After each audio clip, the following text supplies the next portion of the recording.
Okay. I'm gonna see if I can queue up for this movie Oh yeah. that we get ready to watch. Yeah, let's check it out. Okay, let me get this set up. It's gonna be about 5 minutes before we get Okay. All right. started, but yeah. We're having slow internet service. Yeah. You never guess who got a call from? Who's that? Got a call from Bill. Oh, okay. And Bill, his dad is a voting member. And what member for what?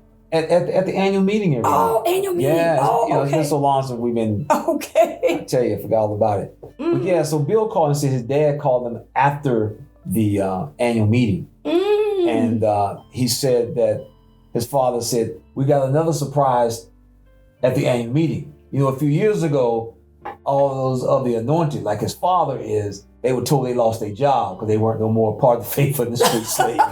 So all the anointed people sitting out there in the audience, they lost their job last time they went to an annual meeting. Well, this time they found out that they're supposed to die before Armageddon.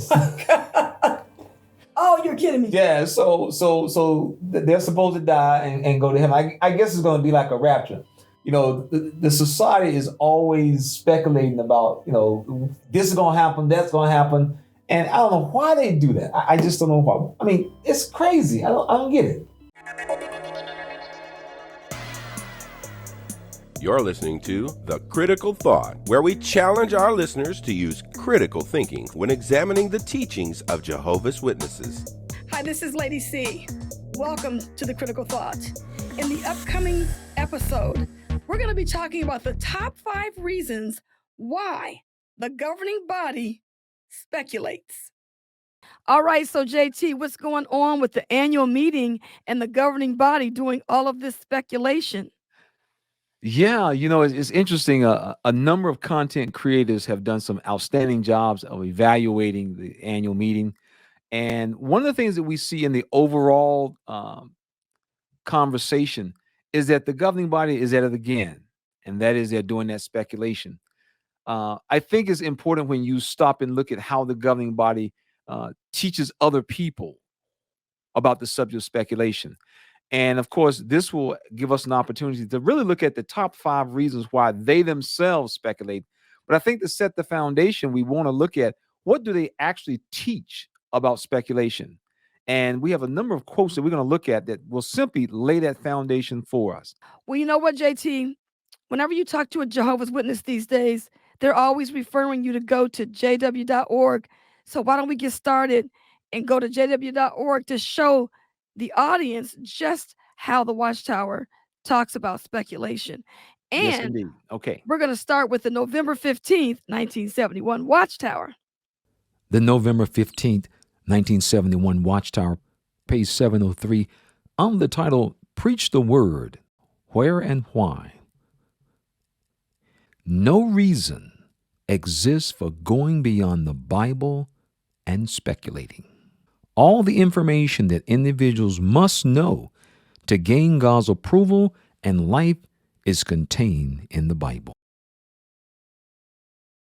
Now, isn't that very simple and clear to understand? Absolutely. If the Bible doesn't say it, leave it alone. All right, JT. Yes, that is absolutely correct. And now we're going to take a look at the next quote from the Watchtower from jw.org. The June 15, 1975 Watchtower on page 380 says, "If we really needed to know these things, Jehovah would have provided the answers. Rather than speculating on the unknown, how much better it is to concentrate on the thrilling things the Bible does say." Now, isn't that simple to understand as well? If it's not in the Bible, then God didn't see a need to put it there. Therefore, there's no reason to waste any time speculating on something that God himself didn't even put in the Bible. So we see the Watchtower writers, once again, very clear, very simple, easy to understand. Don't go beyond what is in the Bible. If it's not written, don't start adding to it.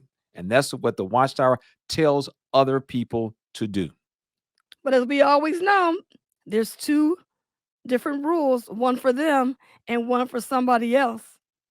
Yes. In fact, what we end up with many times when you look at some of the questions from readers, you literally see how they can tell other people what to do, but they themselves don't.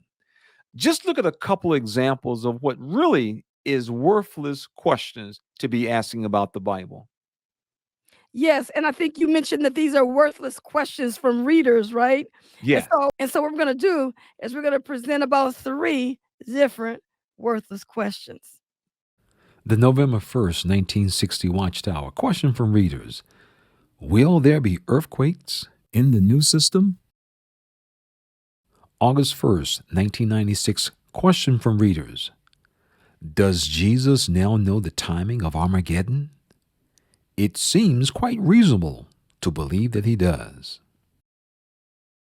June 15th, 1996. Question from readers: can we say that God's servants today who have the earthly hope have as much of God's Spirit as do Spirit anointed Christians? Yeah, we can really consider these as 3 worthless questions. Think about this. In order for this to make it all the way to the question from readers, it had to go through all kinds of channels. Nowhere along the way, nobody thought that before this gets to the governing body to be approved, is this really something that the Bible even talks about or even speaks of? And the answer is no. So here we have something that is now going to be presented. And in these articles, you will see they will offer an explanation. I think it's interesting too because these are pretty petty. Something about earthquake. Now, if this was the top 3 that we picked up that made it into the, questions from readers, what other kind of questions were they getting? If these silly questions made it in there, Yeah, that's it just exactly makes no right. sense. Absolutely. Now, Lady C, do you know how you can tell practically every time when the governing body and the Watchtower writers are about to start the speculation process? Oh my god, you know those words that they start using? Maybe, possibly, could be, appears to be, perhaps. They use all those words that, they start off the sentence with that because Yeah, they you know what's coming next, you know what's coming. right? Those are all precursor those are all precursor words to the following information is nothing more than speculation. And we've Right. seen it. And now here's the sad part. After a while, by saying it over and over so many times, it's sad to say that, but it will actually begin to be viewed by the culture of Jehovah's Witnesses as an actual teaching of the Bible. It will literally take on a life of itself. And then when the society needs to change something or they need to reverse it, they'll say, well, we never really said. We said possibly, could be.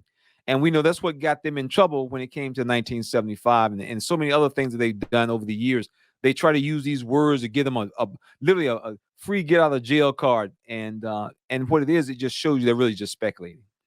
I agree because, it's just like that game that you played when you were kids and they whisper something like you got 5 kids in a line and they whisper something in the first kid's ear. And as they begin to take that message on down the line, the last person gives you a whole different scenario of what the first person was even told.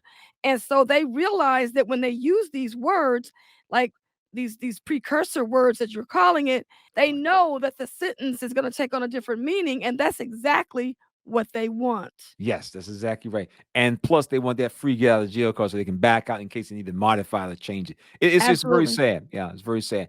And as we've seen, they condemn other people in other denominations for doing exactly what they're doing. So that kind of drives us down to the point of, well, then what are the reasons that the Watchtower governing body loves to speculate? Well, once again, we're going to go right back to jw.org and we're going to let the Watchtower identify the top 5 reasons why an individual, organization, group, religion, whatever, enjoys speculating on topics. Okay. All right, and what we're gonna do is we're gonna take it from the bottom, and we're gonna make our way to the top, and so we're gonna start with number 5. Yes. All righty. June 15th, 1962 Watchtower. A Christian who indulges in speculation from the platform tends to attract undue attention to himself by setting up hypothetical situations and then speculating on the answers to problems posed thereby. Are we not, in fact, adding to Jehovah's words? We cannot worship Jehovah in spirit and in truth if our worship is based on speculation. Truth and theory are not synonymous. So we see from here that the fifth reason is because the speculator enjoys drawing undue attention to himself. And Lady Cee, what do we know about the governing body? They love doing that. Yeah, they love that attention. It's kind of interesting that it also makes the point that true worship cannot be based on speculation. And that's interesting because that lets you know you cannot be presenting things as possible teachings because the truth is not based on speculation. So we see the fifth reason is they want to draw undue attention. Well, let's look at the fourth reason. In the article, Avoid Unprofitable Questions, June 15, 1962 Watchtower, it states, have you noticed how frequently the Apostle Paul alerted Christians to guard against speculation and unprofitable questions? By a process of speculation, they claim to have discovered deep things unknown to the ordinary Christian. So Lady C, we see here the fourth reason that the governing body just enjoys speculating is because they want to demonstrate that they know deep things, things that no ordinary Christian knows. And so this is what turns out to be the case because they're going to provide information that nobody knows anything about.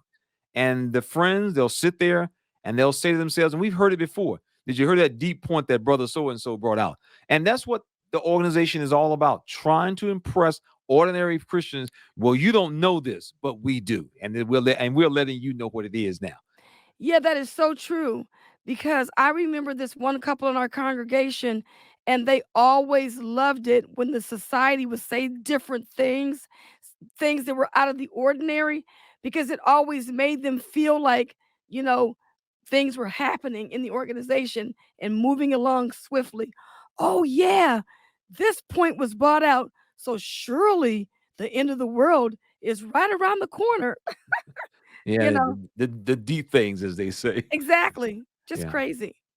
Now we look at what is reason number 3. Let's take a look. We go back to jw.org and it tells us what is the third reason why they do this speculating. June 15, 1962 Watchtower. Unwilling to limit themselves to divinely revealed truth.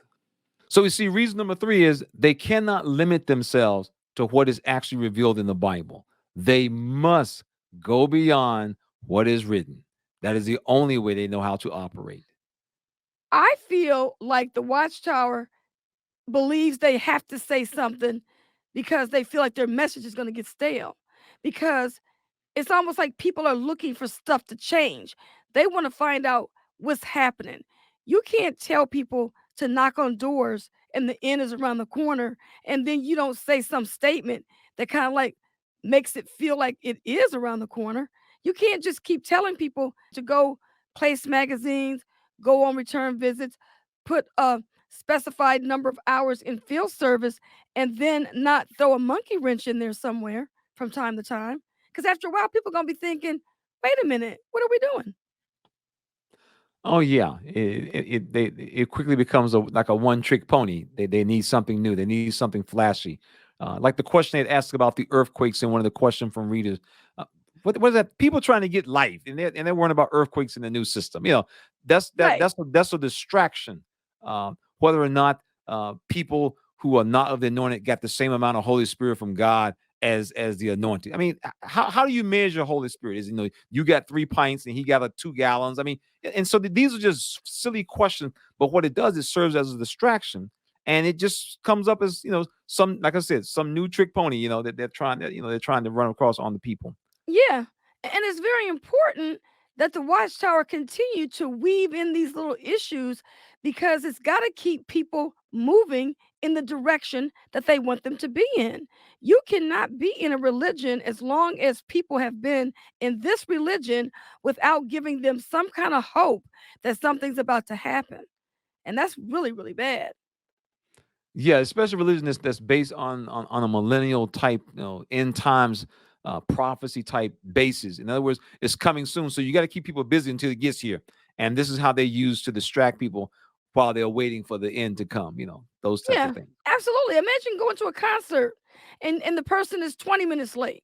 And you're like, oh, okay, they're going to be here in 20 minutes. And then people keep saying, oh, well, no, they've been delayed for an hour. I mean, it's only going to take a little bit more time for people to realize that they ain't coming and I'm leaving this concert venue. And so it's the same thing with Jehovah's Witnesses. It's like, how many times are you going to tell me the end is coming and it's not? So they got to give you these little one-offs and different things like that to make you think that things are happening and changing. Yeah, that's why they keep sending the comedians out there before the show starts. Exactly. Now, what about reason number 2? What's reason number 2? Let's take a look and let the Watchtower tell us. All right. In the February 1st, 1952 Watchtower, on the topic of speculators, it makes this point. There are some who seem to dote on speculations. They love to be the talking center of little groups, voicing their theories on how or when this or that is going to happen. As they feed the open-mouthed listeners their line of new theories, the listeners, by their rapt attention, feed the ego of the speculators. So we can see that number 2 sums up that it is to feed the ego. Yes, that's what it is. So then, what is the number 1 reason why they enjoy speculating? Let's let the Watchtower once again give us the number 1 reason why the governing body loves to speculate. February 1st, 1952 Watchtower, the folly of speculating. So they seek for something more sensational, for some new light to dazzle unwary listeners. There we are. New light. New light, that's right. The number 1 reason that the governing body speculates is so that they can introduce to their listeners nothing more than new light, which is speculation. And we often see it over and over again. It's and amazing. new light is actually their get out of jail free card. Because if they have a teaching that has changed, then you cannot complain about it because they'll tell you it's new light. And everybody knows that if anyone goes against the new light policy, they're going to be kissing themselves bye-bye by way of disassociation or disfellowshipping, depending on how bad the offense is. Yeah. And you see what new light means. The very definition of new light means the last teaching was speculation. That's all it was. It was just speculation. And it's kind of sad because the witness, we've had this conversation with witnesses before, and they'll say, well, the society has changed. When we realize something is wrong, we change it. Well, see, that also creates another problem. You see, just because they change it with this new light does not mean that the new change is any more correct than the last one. And that's the problem you have when you deal with speculation. Every single teaching that the Jehovah's Witnesses have gotten rid of, when you look at it very carefully, you see this common thread, and that is it was nothing more than speculation to start with. So the next time you hear any of those precursor words, could be, maybe, likely, possibly, you know what's following. Nothing more than speculation. So we want to thank you all for tuning in to another episode of The Critical Thought and learning about the top 5 reasons why the governing body enjoys speculating. This has been Lady Cee. And this has been JT. And we'll see you on the next episode. This program was sponsored by Critical Thinkers.